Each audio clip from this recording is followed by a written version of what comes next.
টি-20 cricket টুর্নামেন্টের আসরকে ঘিরে জমে উঠল মালদার ইংরেজবাজারের মিল্কি। টুর্নামেন্টে খাসকোল গ্রামকে হারিয়ে ফাইনালে শেষ হাসি হাসলেন হাবিরুদ্দিন পাড়ার ছেলেরা। এদিনের প্রতিযোগিতায় ছিলেন রাজ্যের প্রাক্তন মন্ত্রী পুরপ্রধান কৃষ্ণেন্দু নারায়ণ চৌধুরী, জুয়েল রহমান সিদ্দিক এবং প্রধান তারেক আলী। জানা গিয়েছে, স্থানীয় ইউনিটি স্পোর্টিং ক্লাবের উদ্যোগে টি-20 প্রতিযোগিতায় 10টি দল অংশগ্রহণ করে।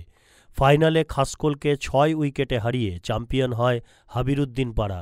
জয়ী দলের হাতে নগদ 70,000 টাকা সমেত ট্রফি তুলে দেন ক্লাবকর্তারা। এছাড়া রানার্স দলকেও ট্রফি সমেত দেওয়া হয় নগদ 50,000 টাকা।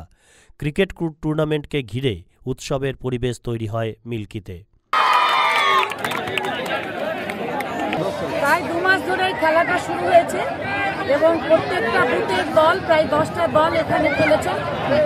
আমাদের মিল্কি অঞ্চলের প্রত্যেকটা বুথ, হ্যাঁ প্রত্যেকটা বুথ মিল্কি অঞ্চলে এখানে অংশগ্রহণ করেছে।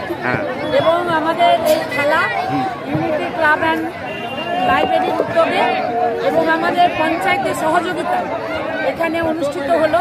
এখানকার ক্লাব সেক্রেটারি আছেন আমাদের আলম ভাই, এখানকার প্রেসিডেন্ট আছেন এবং সমস্ত মেম্বাররা আছেন, প্রধান আছেন এবং আমাদের বুথভিত্তিক মেম্বাররাও আছেন এবং প্রচুর দর্শক। এই যে মানুষের একটা উৎসাহ ক্রিকেট টুর্নামেন্টে, আমি কিন্তু খুব ভালো লাগছে যে এত মানুষ এখানে জমায়েত হয়েছিল এবং সুন্দরভাবে ডিসিপ্লিন মেনটেন করে খেলা হয়েছে। মালদা টুডে।